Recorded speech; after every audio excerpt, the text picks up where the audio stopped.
15 वर्षीय भारतीय क्रिकेटर वैभव सूर्यवंशी रविवार एक स्वतंत्र दिन थिला। इंग्लैंड विपक्ष टी20 सीरीज शेष होगा पर से विम्बलडन 2026 पुरुष सिंगल्स फाइनाल उपभोग करने लंडन ऑल इंग्लैंड क्लब परिदर्शन करथिले। एही मैच रे इटाली जानिक सिनर जर्मनी अलेक्जेंडर जवेरेव को 6-7, 7-6, 6-3, 6-4 परास्त करी लगातार द्वितीय थर पई टाइटल जीतिथिले। पूर्वतन भारतीय ऑलराउंडर युवराज सिंह और ओपनिंग बैट्समैन अभिषेक शर्मा वैभव सहित थिले।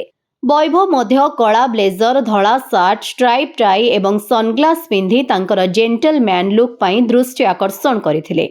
स्टार स्पोर्ट्स सहित कथबार्ता समय वैभव युवराज सिंह सहित तांकर प्रथम साक्षात को मने पकाई तांको तांकर आदर्श बोली वर्णना करथिले। से कहिथिले मु प्रथम थर पई तांको भेटिबा परे बहुत भल लागिला।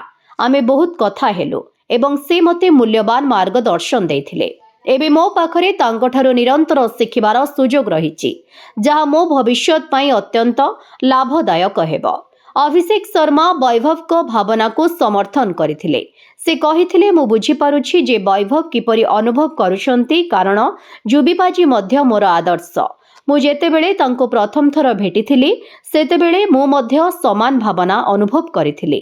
एहा मोर प्रथम विम्बलडन एवं जुबीबाजींक सह फाइनाल देखिबा प्रकृतरे एक स्वतंत्र अभिज्ञता।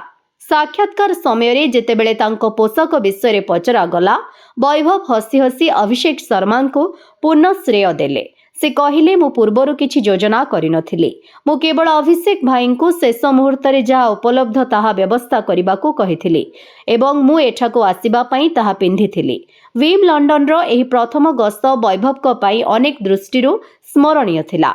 से केवल विश्वस्तरीय खेलाड़ी माननकु निकटरू देखिबार सुजोग पाइले नहीं, बरं युवराज सिंह भली जणे किंबदंतींक सहित समय बिताइबा सहित शिखिबार सुजोग मध्य पाइले।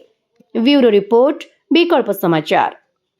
आम चैनल को लाइक, शेयर एवं सब्सक्राइब करंतु।